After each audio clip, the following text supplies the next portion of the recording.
Tonight, breaking news. The major national security breach. Plans for U.S. strikes in the Middle East inadvertently sent to a reporter through an exclusive group chat with top officials. Incendiary devices found at a Tesla dealership and spreading wildfires, prompting evacuations and a state of emergency. First, that stunning revelation. The reporter who claims he knew top secret details about U.S. military strikes on Houthi rebels in Yemen before the strikes happened, saying he was added to a chat group of top national security officials, reportedly receiving top secret details and highly sensitive discussions. Also, the initial opposition to the plans from Vice President J.D. Vance. Martha Raddatz with new reporting. The FBI now launching a task force to investigate the targeting of Tesla property by vandals, at least 48 incidents nationwide. And now authorities looking into multiple incendiary devices found at a Texas dealership today. Severe weather hits the east as tornadoes slam the south. A state of emergency and mandatory evacuations declared along parts of the East Coast. The extremely dry conditions fueling wildfires from the Carolinas to New Jersey. The tragic death of the son of a former New York Yankees star. The statement from one-time World Series champ Brett Gardner on the loss of his 14-year-old son while the family was on vacation in Costa Rica. A former University of Michigan coach appears in court pleading not guilty, accused of gaining access to personal information and medical data of thousands of student athletes. And tonight, the new lawsuit. And we celebrate 45 years of our friends at Nightline, from their beginning during the Iran hostage crisis that gripped the nation to the memorable and history-making stories and interviews. From ABC News World Headquarters in New York, this is World News Tonight with David Muir. Good evening. Thanks for joining us on this Monday night. I'm Whit Johnson in for David. We begin tonight with a stunning breach in national security involving the ongoing highly classified U.S. attacks targeting Houthi rebels in Yemen. The details reportedly discussed openly over a group chat on the unauthorized Signal app among members of President Trump's national security team. A journalist mistakenly invited to the group. The U.S. bombing campaign against the Houthis now in its 10th day. The Trump administration targeting the Iranian-backed rebels who have long been threatening Israel and cargo ships in the area. The Atlantic now revealing its editor-in-chief, who was invited to join the group chat, says he was included on all the sensitive information hours before the military strikes began. Vice President J.D. Vance, Defense Secretary Pete Hegseth, top cabinet officials and national security leaders all texting about the plan. President Trump pressed about the report following today's cabinet meeting, saying he didn't know anything about it. Meanwhile, on Capitol Hill, lawmakers on both sides demanding answers. ABC's chief global affairs correspondent Martha Raddatz leads us off. It is a shocking lapse in national security. Instead of using highly classified secure channels, Vice President J.D. Vance and members of President Trump's national security team sharing detailed active war plans on a commercial messaging app, text that inadvertently included journalist Jeffrey Goldberg from The Atlantic. An extraordinary mistake that the White House now acknowledges. My reaction was, I think I've discovered a massive security breach. As he reported in The Atlantic days before the U.S. attack on the Iranian-backed Houthis in Yemen in mid-March, Goldberg wrote he was surprised to be added to a group chat on the app Signal, apparently by National Security Advisor Mike Waltz. Also on that chat, the names J.D. Vance, Defense Secretary Pete Hegseth, Secretary of State Marco Rubio, CIA Director John Ratcliffe, DNI Director Tulsi Gabbard, and others, calling itself the Houthi PC Small Group. PC, or Principals Committee, generally refers to a group of the most senior national security officials. At 8:16 on Friday, March 14th, Vance, texting the group about the possible strikes on Yemen, I think we are making a mistake, pointing out what's happening off the coast of Yemen affects European trade more than U.S. trade. And in a stunning declaration, Vance, who is normally in lockstep with the president, saying, I am not sure the president is aware how inconsistent this is with his message on Europe right now, suggesting delaying the strikes for a month. At 8:27, a response from Pete Hegseth saying that waiting will not change the calculus, but it could make the administration look indecisive. In what The Atlantic says is a screenshot of the Signal chat Goldberg was added to at 8:45, Vance responding, "If you think we should do it, let's go. I just hate bailing out Europe again." Hegseth responding, "I fully share your loathing of European freeloading. It's pathetic." The next day, March 15th, at 11:44, Hegseth posts a team update revealing the strikes would commence in 2 hours. Goldberg did not quote from the text in his article, saying Hegseth shared operational details of the forthcoming strikes, weapons, deploying, and attack sequencing. Goldberg simply waited to see if any of the information shared would actually happen. Then, at 1:55 p.m., the first explosions were reported in Yemen, with many more to follow. According to Goldberg, the administration officials reacting after the strikes, "Excellent, a good start." Waltz even sending several emojis. Goldberg wrote he was skeptical the group was real at first, but today the National Security Council saying at this time the message thread that was reported appears to be authentic, and we are reviewing how an inadvertent number was added to the chain. I receive a text in this chain from someone who claims to be Pete Hegseth, who provides what I can only call a war plan. Tonight, Hegseth blasting the reporter and the report. Nobody was texting war plans, and that's all I have to say about that. Mr. President, your reaction. President Trump, hours after the texts were reported, saying he was unaware of the story. I don't know anything about it. Whit, military officials at the Pentagon are dumbfounded by the security breach, with lawmakers on both sides of the aisle demanding a full investigation. Whit? We're seeing that swift reaction across Washington. Martha, thank you. Turning now to the FBI launching a new task force to investigate the growing reports of attacks targeting Tesla dealers and vehicles. At least 48 incidents nationwide, and now police say multiple incendiary devices were found at a Tesla dealership. ABC's Maria Villarreal reports from Austin, Texas. After dozens of violent incidents like this against Teslas across the country, tonight the FBI announcing it's launching a new task force comprised of counterterrorism agents to investigate who's targeting dealerships, cars, and charging stations. Today, law enforcement swarming this Austin dealership not far from Tesla's headquarters. Police finding and removing several incendiary devices. At that same showroom over the weekend, crowds protesting. Officials have not indicated whether today's discovery is tied to that event.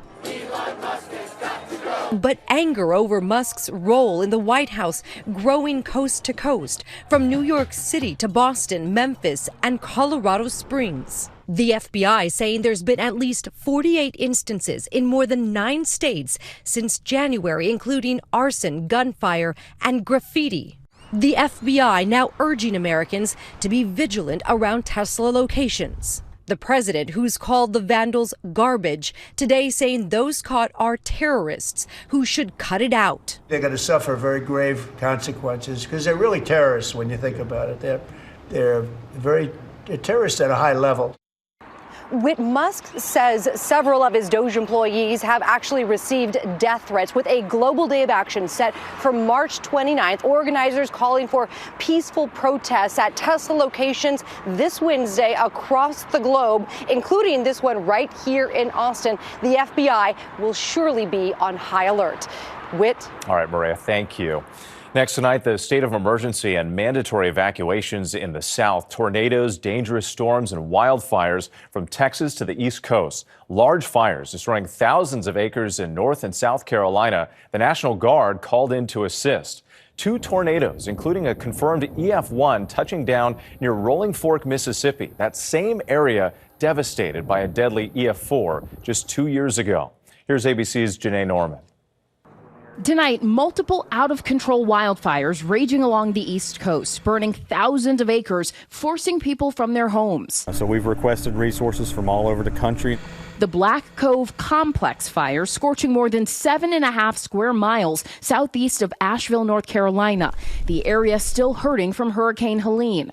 Across the border in Greenville County, South Carolina, a National Guard Chinook helicopter dropping water on the Table Rock Complex fires, now more than 3 square miles. And in New Jersey's Wharton State Forest over the weekend, firefighters battling the California branch fire that scorched roughly 3.5 square miles before being fully contained. The fires all fueled by bone-dry conditions and gusty winds. This video from Summerville, South Carolina shows how fast these fires can start from just a spark from a landscaping crew. And overnight, powerful storms striking from Kentucky to Mississippi, with at least one confirmed tornado touching down in Rolling Fork. They're still cleaning up tonight as those storms head east. And tonight, authorities are hoping much-needed rain from that system will help firefighters get the upper hand on those fires, Whit. Let's hope so. Janai Norman, thank you. Now to the White House, escalating its legal battle with the courts over President Trump's deportation plan. The administration appealing a federal judge's order halting deportation flights, sending hundreds of Venezuelan migrants to a notorious prison in El Salvador. Here's ABC's senior national correspondent, Terry Moran. In the U.S. Court of Appeals in Washington today, a stunning accusation from federal judge Patricia Millett grilling a Trump administration lawyer, demanding to know why hundreds of Venezuelans were deported to an El Salvador prison without any due process. Nazis got better treatment under the Alien Enemy Act. People weren't given notice. They weren't told where they were going. Those people on those planes on that Saturday had no opportunity to file habeas or any type of action to challenge the removal. The administration's lawyer pushing back on Judge Millett's assertion that Germans deported during World War II under the same Alien Enemies Act used today got better treatment. Well, Your Honor, we certainly dispute the Nazi analogy. Arguing that President Trump was exercising core presidential powers by deporting the Venezuelans, who the administration has accused without providing evidence of being violent gang members. The administration has lashed out at federal judge James Boasberg for trying to turn those deportation flights around, accusing him of overstepping his authority. Today, they got some backup from a member of the appeals panel, Judge Justin Walker, a Trump appointee. Can you, standing here, give us an example of a district court injunction that enjoined a national security operation partially overseas that survived appellate review? The White House standing by its decision to send the Venezuelans to that notorious prison in El Salvador. But tonight, the questions about the men in that prison are only growing. We're looking at people now who may be in a Salvadoran prison the rest of their lives. And I think that's really the problem. And incommunicado, families can't reach them. The administration acknowledges many of them have no criminal history in the U.S., and lawyers for at least 5 of them have filed declarations saying they have never been gang members at all. A ruling from the appeals court is expected within days. Meanwhile, the judge who first halted the administration's efforts to deport more Venezuelans, Judge Boasberg, he reaffirmed his ruling today, saying each and every plaintiff deserves a hearing, is entitled to one to determine whether the law applies to them at all. Whit? Terry Moran in Washington. Thanks so much. Tonight, questions about the unexpected death of a former baseball star's 14-year-old son. Former Yankees outfielder Brett Gardner saying his son fell ill and died when on a family vacation in Costa Rica. Here's ABC's Trevor Ault. Tonight, the sudden death of the son of a former baseball star, 14-year-old Miller Gardner, son of retired New York Yankee Brett Gardner, dying during a family vacation in Costa Rica. The family says Miller passed away peacefully in his sleep Friday morning after falling ill along with several other family members. Costa Rican authorities tell ABC News it's suspected Miller died of possible asphyxiation due to what they call likely food intoxication, though autopsy results are still pending. Gardy goes Yardy. He plants one. Miller's father, Brett, spent all 14 years of his Major League Baseball career with the Yankees and was part of the 2009 championship team. He was named an All-Star in 2015, retiring in 2021. Miller's family says their son lived life to the fullest every single day. Like his father, he was also an athlete, playing on his school's baseball and football teams in South Carolina. Seen in this video scoring a touchdown wearing his dad's number 11. With the U.S. State Department says it's monitoring the local investigation in Costa Rica. The Yankees also released a statement. They called this death an unimaginable loss. Whit. And we are thinking about the family tonight. Trevor, thank you. Now to the former NFL and college football coach accused of hacking into university databases and accessing the accounts of more than 150,000 college student athletes. Matt Weiss arraigned in federal court today. He allegedly targeted female athletes and downloaded their intimate photos. Here's ABC's Stephanie Ramos.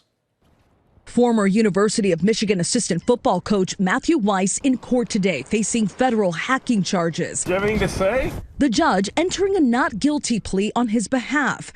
Weiss is accused of targeting female athletes, downloading their intimate photos, and of taking notes commenting on their bodies and their sexual preferences, according to prosecutors. The scope of this is really incredible, beyond what you would typically expect with this kind of offense. Tonight, 2 former athletes from the University of Michigan are suing Weiss, the school, and a database firm, alleging they failed to supervise Weiss, review his conduct, and left him free to prey on plaintiffs and others. Prosecutors say over an 8-year period, Weiss hacked into the database of more than 100 colleges and cracked the encryption protecting the passwords. Then allegedly accessed thousands of social media, email, and cloud storage accounts, according to the indictment.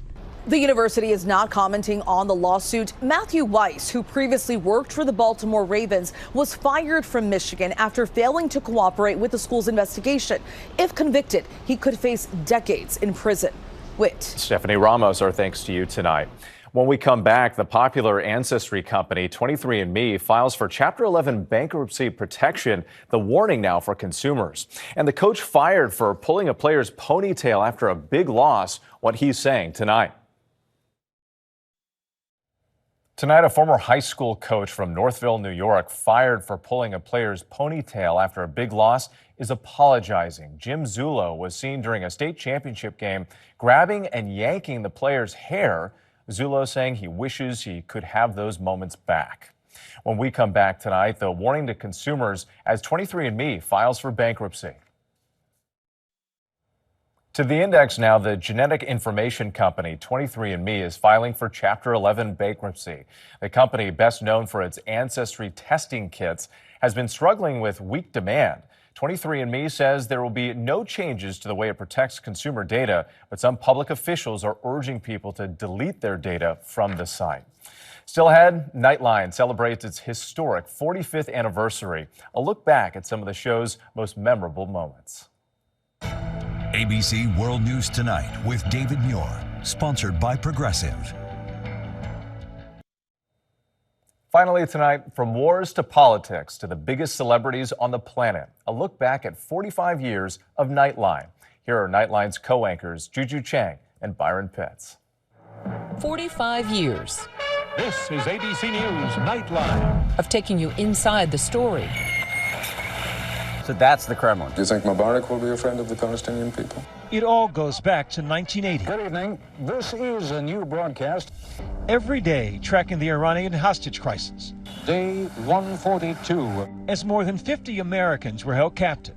Tonight, an exclusive interview with Iran's former foreign minister. I was a teenager, and the hostages were released. There is an atmosphere of really electric and palpable tension and excitement here. And I jumped on my 10-speed bike, and I rode around the neighborhood screaming, "The hostages are free! The hostages are free!"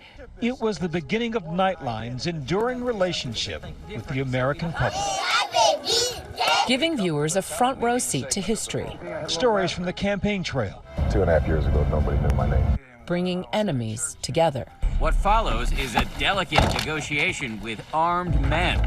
His father was killed by gangs. His brother was killed at the age of 16. Rubbing elbows with A-listers. Yeah, man, we've hit it all now. Just about. What is it like to be Keith Richards? You're pretty good. You know what it is? I'm not a really good drummer, but I've got a good feel, he said modestly. Nightline is a place the country can show up together and hear the truth. We provide context and clarity and comfort for the nation. And who doesn't want that before they go to sleep? And the journey continues. Again, Nightline celebrating its historic 45th anniversary tonight and all this week on ABC and Hulu. Thanks so much for watching. I'm Whit Johnson. Good night. Thank you for making World News Tonight with David Muir, America's most watched newscast.